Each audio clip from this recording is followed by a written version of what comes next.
Grab your copies of the film Groundhog's Day, Wargamers, because today we're experiencing a profound sense of deja vu. We're going to play out 1 hour war games by Neil Thomas. In a recent video, I played through scenario number 19, Below from the Rear, a rather sophisticated scenario that sees the Red Army attempting to cross a river that is defended by the Blue Army. Now, the last time I played this, I played Horse and Musket, and I thought it might be interesting to break out the medieval rule set and pit some knights against knights to show you how this book provides 30 scenarios and how those games play very differently based on not only force composition, but also how they differ in how they model a particular era.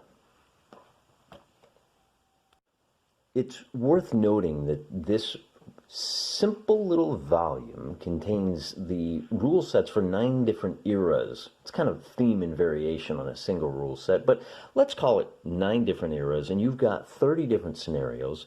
That gives you, I'm just playing with my turn counter here, that gives you a total of 30 times 9, 270 different battles that you can fight. But wait, there's more, because you also have 6 different force selections for each of the armies, so you got to multiply that 270 by 360. And if you do, you get a number that's, I don't know, somewhere around 100,000 different, is it 100,000, maybe 10,000. Either way, you get more individual scenarios than you could play through in any given typical lifetime. So, fantastic. Of course, you're never going to do that, but you have the option. That's how much variety is contained in this volume. So, with that said, let's get to the force selection for both our Blue Army and our Red Army. Now, I'm using undead figures. These are 6mm, all from irregular manufacturing. And we're going to call this the forces of the Zombie Puppet King. And this is going to be the forces of the Orange King, the Orange Emperor, rather. And they're fighting for control. Just to give you a little flavor text. They're fighting for control of the Empire of Eagles, and whoever controls the river, I don't know, let's just call it 270. If they control, whichever side controls the crossings and actually controls the river 270, they will be, that leader will be the leader of the Empire of Eagles. Yeah, that sounds good. Sounds like a fun little fantasy scenario. So with that said, let's set up our forces and we'll get to playing. These are the various force selections. As usual, I'm going to color code my dice whenever I roll for the Red Army, so marked out because they have a red border. I'm going to use the red die, and whenever I roll for the blue forces, I will use the blue die. So on a roll of a d6, I get a 6 for the blue and a 3 for the red. And so that means our blue forces are going to be, they're going to have 4 knights and 1 set of heavy infantry and 1 set of men-at-arms. Wait a minute, the men-at-arms are heavy infantry. It's going to be men-at-arms and levies. So the only thing they're missing is archers. The forces of red are going to have 3 knights and 1 levy. I think that's the little spearmen. And 2 men-at-arms. A very interesting choice. So let me get those set up. I'm going to set up the initial deployment, and then we'll go over the rules of the scenario and the victory conditions.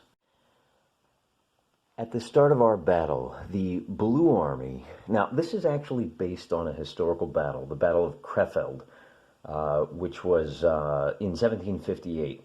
Long story short, this is a large French army that is very poorly led. This is a smaller Red Army that is very well led. In order to simulate the difference in the command structure, the scenario has been written such that these reserve units, because the Zombie Puppet King is such an addle-pated, senile old lich, they're not allowed to move until turn 7, which is probably pretty good because over here you can see that the forces of the Orange Emperor have found another river crossing, and they've basically flanked the Blue Army. So in order to win, the Red Army needs to control both crossings. If the Blue Army has a single unit within 6 inches of either river crossing, they win. If they don't, the red army wins. It's as simple as that. So these guys come on turn 6. These guys come on turn 7. And I think, let me just double check, the red player goes first, and he has 3 units that are going to come on. Just so, I mean, this isn't a mystery here. The Orange Emperor has decided that he's going to have his 3 knights come on turn 6, and he's just got to try to hold these guys in place. Now, also, I should point out, the blue army can't cross 270. That's just an artifact of how the scenario is played out. So on the first turn, the 3 red army units are going to come on, and then, like I said, we're going to call these latecomers are going to hang out. We're going to call this the Trunk Full of Ballots Brigade, and we're going to call this what should we call this one? The Midnight Shutdown Brigade. So Trunk Full of Ballots, Midnight Shutdown. They'll come on at turn 7, which is late in the game. With that said, let's go ahead and get started. So here we see, I went ahead and took the first turn for the Red Army. They brought both of their men-at-arms up. This unit of men-at-arms just off screen is a unit of levy backing them up. That's as far as they can move, even with the bonus movement. So it becomes the blue team's turn, and on that turn, these knights are going to spin 180 degrees, and they're going to drift back. Now, they can move the full length of this, but these guys are just going to wait and see which way. And in fact, these guys are going to do the same thing. They had to start within 6 inches, but they're going to kind of pull back and wait to see which way the wind is blowing. That's the end of turn 1. Moving on to turn 2, the Red Army is going to march right up into hand-to-hand combat. We'll move both of these. Now, they can only get to the river. One thing worth pointing out, if you're defending a river crossing, which I'm going to interpret as the fight either way, all of these guys roll a d6 for damage in hand-to-hand combat. The knights roll d6 and add 2. But if you're attacking across a river, either way, you have to have that roll. And a nice commenter pointed out that I've been doing it wrong for a long time. You always round fractions in the direction of the attacker. So bear that in mind. That said, the good news is these men-at-arms have enough oomph to close and attack this levy, so they are going to roll, and they're going to do a total of 2 points cut in half, so they do 1 damage to that levy. Everybody's got 15 points, so that's going to be a long time coming. That's it for the red, and now for the blue. They're not allowed to cross the river, so really all they have, they're going to turn around, and I think this gives these knights a little more flexibility. So the only attack they have is this levy on this men-at-arms, which is cut in half because it's men-at-arms, and it's cut in half because of the river. So we divide this by 4, rounding up. They do 1 point of damage to those men-at-arms. And already we are 2 turns in to our 15-turn game. It's a 12-sided die. It's all right. We'll figure it out. Red Army goes, close up. There's only so much you can do at this point, right? That's okay. So again, this attack is going to be cut by 4ths. And oh, look at that. What a surprise. I mean, fundamentally, cutting it by 4ths means that you're only going to do 1 or 2 points each turn, which is okay, as long as they've got these guys pinned in place. Come to think of it, using our godlike knowledge, and then over here, I don't know if I even rolled for them. Again, that's a 2nd point of damage. I think these knights... All right, so that's it for blue. I think these knights are actually going to turn... And, well, let's see how far these guys are going to go. They're going to go prepare to receive the charge that they've finally pieced together is coming. So we'll kind of put these guys like that to protect the flanks. And then we've got some attacks. So we have an attack here. The first attack on them is going to do 2 points of damage. And this attack over here is going to do 1 point of damage. So that becomes a 2. And that becomes a 2. I've seen some guys like to add in all kinds of morale rules and all kinds of fun little things for having attrition effects, but I actually prefer the rules as written for this one. That is the end of turn 3. Moving on to turn 4, but all that the Red Army can do is continue their attacks. So over here they do 1 point, and over here they do 1 point. So that's going to be a 3. Wait a minute. No, that's actually 2 points, because this is not men-at-arms. So that's going to be up to 4. And that is going to be a 2nd point of dingage over there. That's it for blue, for red, rather. Now blue is going to hold. These guys can't move, which means all they can do is really attack here, and that's going to be 1 point of damage for 3. And over here, that's going to be 1 point of damage to bring them up to 3 as well. Only 12 more turns to go. That's the end of turn 4. This is a pretty quick moving game. That's what I like about it. You know, you can get a decent game in about 30 minutes. Trade sides, trade forces, play it a second time to really see who the better general is that day. On to turn 5, it is the Red Army's turn, and on the next turn, those guys will enter. Over here we have a 6, which is going to do 2 points of damage to take them down to 4. This is not nearly as deadly as the previous game I played, and over here, this is just cut in half for 1 point of damage, taking this levy to 5. And that's it. The blue army is going to hold. We're going to roll over here, divide by 4. They are now at 4 damage, so it's really hard to force a crossing.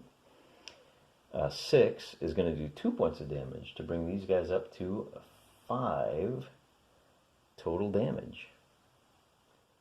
And now it's turn 6. So the red forces are going to have at thee. Now they finally get to come on, and the blue general was actually smart enough to hold back a full move distance. Oh, we need to measure from the edge of the table. So here they come, dun dun dun dun dun. And these guys are going to cut right through here. Got to protect those flanks. Flank attacks do double damage. The extra guy over here is going to make all the difference in the world on the next turn, at least until they get stuck in. So, I'm sorry, that was the red. We are on the Red Army's turn 6, so we have to do an attack here, which is cut by 4, so 2 points brings him to a total of 6 damage. I'm really learning how to embrace wound counters. They're just so much more effective. All right, that was a big one, and that was going to be really helpful. Cut that in half, and that actually does 3 damage. So this levy is brave. They're gamely holding on, but they're half dead. They're at an 8 right now. That's it for red. It's going to be blue, and now blue can go ahead and get stuck in. And I think the only thing to do here is to charge there, and you know they can go 45 degrees, so they can go to there, and they'll get first blood on these knights. So rolling for attack, it's going to be a d6 plus 2 here for 4 points of damage. It's going to be the same thing there for 7 points of damage. Here comes the bloodletting. See, I wasn't worried about this game taking too long because I knew this was going to happen. What was the other one? We said it was a 4 damage? Boy, I hope that's right. We're not done yet, though. We got an attack here that will do 2 points of damage. And here come the big rolls, too. So 2 points of damage up here puts them at 6. And over here, these plucky little fellas do 1 more point of damage to these men-at-arms. So they're at a 6. That's the end of turn 6. Now we're on to turn 7, and things are going to start to get ugly. So, counterattacks are in play. Still nobody able to cross the river there. This is dangerous. If they pivot to hit the flank here, They're going to leave themselves exposed to this attack, but I don't know that they have any choice. It's the only movement that we may be able to do. The only other way to do it is to come over here and hope that we can hold these guys off long enough for these guys to come up here. But I think that's about all we can do. They can move on their half, so they have a little bit of time to break free. So we're going to roll first for these guys. They do 6 damage, and then they do 2 plus 2 is 4, 8, so that's 14. Oh, you needed to do a little better than that. They've survived that critical round. Over here we've got D6 plus 2. Let's just re-roll that. And that's going to be a 6 for 6 wound points over there. And there we go, 6 points. Over here, we've got an attack that will do 1 point of damage to bring them to 7. And over here, we've got an attack on that levy that, ooh, that's a big one. That's helpful. That does 3 to bring them to 11. And the reason that's so helpful is that it forces the zombie puppet king to bring these guys up to plug that gap. They've got to hold that line there. These guys will pivot 90 degrees so they can't close to combat, and they'll race over here to try to even things up. So moving on to the combat phase of turn number 7, they do get to make an attack here, and that's going to do 5 points of damage to take these guys up to 9. They do have an attack here that's going to do 4 plus 2, 6. That will take them to 13. So those knights are hurting pretty bad too. We've got an attack here that will do a total of 2 points. So our men-at-arms versus men-at-arms are at 7 and 8. And then one last attack for these levies. They do 1 point of damage to these guys. There we go, up to 7. That's the end of turn 7. Now we go to turn number 8. And turn number 8. There we go. Turn number 8. See? Okay. So there. Ooh. Can you break off combat? I need to check the rules on that. Units may in turn to face combat, but only if they're not engaged frontally. And I'm going to actually interpret that to be that these guys can turn to face here. But everybody is engaged, so we're just going to roll our attacks. These guys are going to melt away. They've only got 1 point left. So they're off the table. Then we've got an attack here. 6 damage. Look at, whoop, red die. Got to use the right colored die. So that does another 5, bringing this knight to 11. We've got an attack here. Divided by 4, it does 1 point, so that's 8. And then we've got an attack over here that is merely cut in half. That does 2 points of damage, taking these levies to 13. And with that, it becomes the blue army's turn. So he's going to ride into battle here, and they can turn to face. He's going to have to turn 90 degrees because there's just too big a threat coming from over here. And it might even be a little more than 90 degrees. So he can ride up to try and secure the flanks of his buddies over here. But I don't think he has to worry too much about it because this attack is going to be at +2 for 7 points of damage against these knights.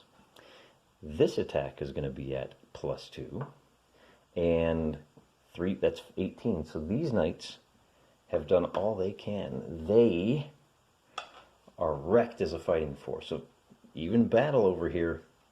We got 2 more fights over here. We've got this one, which is going to do 2 points of damage, taking those men-at-arms to 10. And we've got, they're only going to do 1 point, taking these men-at-arms to 8. Turn number 9. So the clock is ticking. Time is running out for the Orange Emperor. Oh boy. But his forces are now ready to play.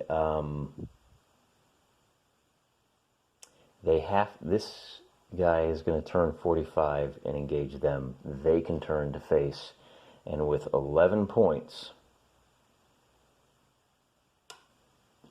we'll do this one first. As usual, we'll just work our way around. So a mere 4 points of damage there. And that is the first wound for these knights. Over here, anything but a 1. So a 2 plus 2 does 4 points of damage. And that destroys this as a fighting force. Over here, divide this by 4. That's only going to do 1 point of damage, so he becomes a 9. Surprisingly balanced scenario we're looking at here. Oh, see? Really needed to roll anything but a 1 on that side. Eventually, the odds always catch up to you. So they are now at 14. If I can find it, they'll be at 14. There's a big fat 14 on that men-at-arms. And I think that's it for the Red Army. Moving on to blue, we've got an attack here, and a big enough roll will destroy it. A 4 plus 2 is 6, takes them to 13. So only 2 left there. Oh, I forgot movement. They move to contact. They pivot to take the blow, and then they roll a 1 plus 2 is only a... well, wait a second. Wait. Hold on. It turns out, wait a minute. It turns out that,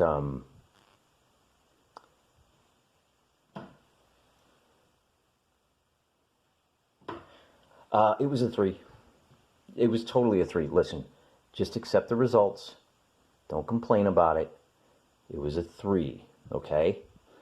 3 plus, and you could say without any evidence that it was anything else, but we're just going to assume it was a 3, so just accept it. 3, that's 5 points of damage, which takes them to 14. That should be enough. Yeah, that should be plenty.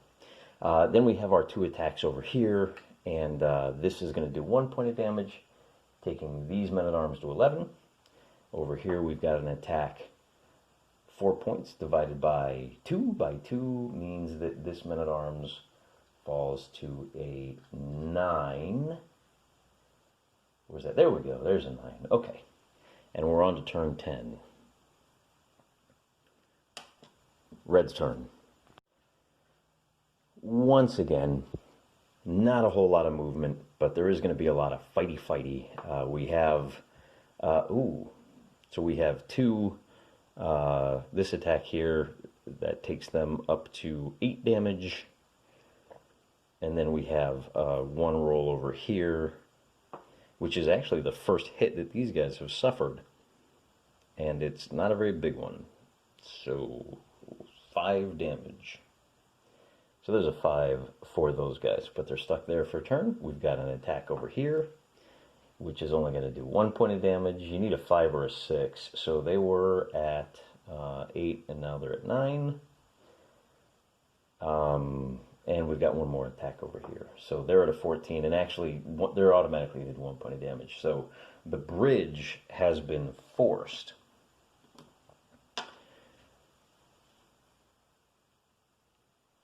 We'll have to see. There's no interpenetration, by the way, which complicates matters. And since they're all tied up, that makes things rather interesting over here. But it is Team Blue's turn, so Team Blue is going to do what they do. We got an attack over here that does a minimum of 2 points of damage, and it destroys these knights. We've got an attack over here that destroys these knights, and that's how things wrap up on turn 10. On turn 11, Red is going to go first. And so now we have to think about how to do a couple of different things. We're going to bring these men-at-arms up to there. That's as far as they can go. We're going to bring this levy up to here. Now remember, None of these units can be within 6 inches of either river crossing. So the only attack that we've got is right there. Actually, well, they have to stay like that. So that is going to do 1 point of damage to bring them to 10. And that's it for Team Red on this turn. Oh, he's at 5. Okay. So, move the blue dice. We know whose turn it is. And they're going to spin 180 and close as fast as possible. Likewise, with these guys, they'll spin 180. Now, they can't actually engage right now, but the big thing is that they can protect the flanks of this guy. Because right now, if he survives, he wins the game for the zombie Puppet King.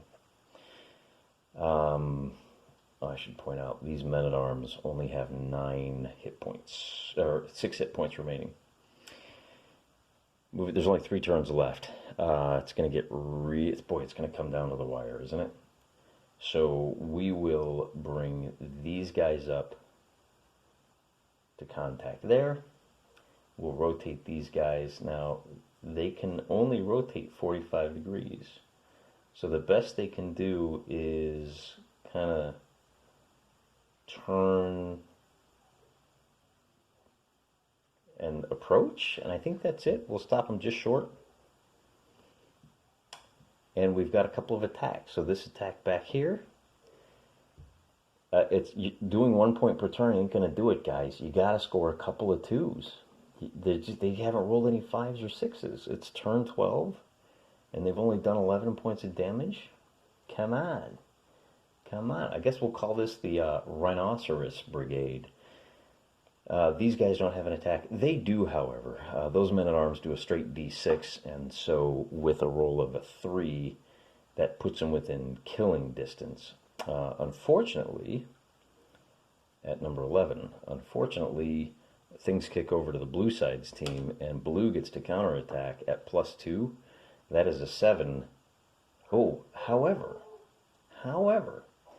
7 cut in half does 4 points of damage, so that takes them down to 13. There we go. And then, they move to contact as well, and they do that's the first blood on these spearmen. And what a big one it is. They don't even need any help from friendly governors to do 7 points of damage. Very impressive first charge. And then we have one more attack by these, and they do 1 point of damage on these men-at-arms. So 12. So really it comes down to this. These guys, it's turn 13. And red is going to take their turn 13. Oh, I can't find the 13 on this 12-sided die. So here's what we're going to do. We're going to go, this is the third turn. There's 3, 2, 1. There's no more movement. Now it's basically just a roll off, and you got to roll a 5 or a 6, guys. You're just not going to get away with it. There's a 12. They still have 3 points left. You got 2 more chances to roll that 5 or 6. We get an attack here, which is a straight d6, and that 2 is also not going to do it. So we take them to 7. And then we have what is probably this men-at-arms at last attack. 4, 5, or a 6. A 2, 13 does not do it. A 13 does not do it. You needed to roll that 4, because then you've got a turn to wipe them out. A 4 would have won the game, but you just couldn't do it, could you? Okay, just, when the chips were down, you just couldn't pull the trigger. I guess we'll call that the Upton Brigade. Blue side gets turn. Congratulations to anyone that has understood that reference. You're paying attention. Blue side gets to roll 3 dice. We're going to roll here. See, they rolled the 2s. 14. You're only going to get 1 more attack, boyos.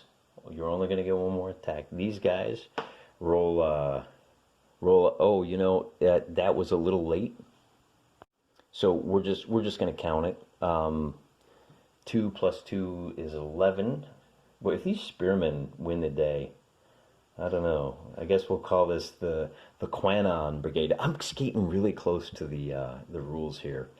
And then, of course, with 13 points, let's go ahead and roll just for giggles. All right, that's kind of a waste. 7 cut in half is 4. These guys go bye-bye.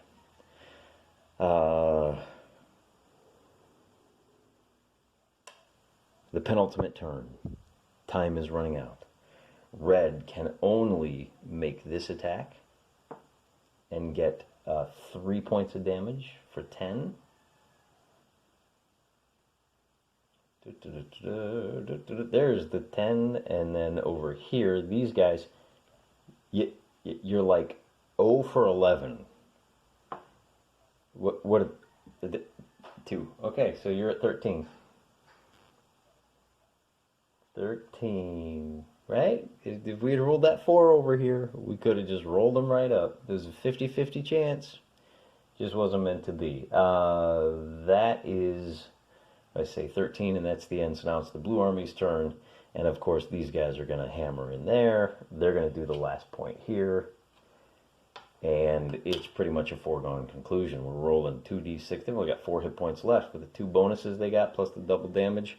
They go bye-bye. And so this game was a much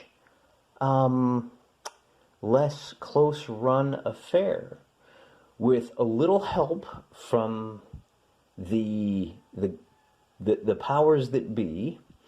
They got a couple of really lucky breaks and were able to dominate what we'll call the media field. And in this battle, that made all the difference in the world. But it's interesting to note how much harder it is to force a river crossing in the medieval rules than it is in the horse and musket. Probably appropriate. However you look at it, it really changes the dynamic of the game. In retrospect, it might have been better if the Red Army had put their 3 knights coming in hard, hammering away with the damage, and then having the kind of slower guys come in to mop up. Who knows? Could that have worked? Well, there's only one way to find out. Let's refight the battle again with the exact same forces, try some new strategies, and see how that changes things. You can see that battle coming up in just a couple of days in those 48 hours. Remember, I'm praying for you.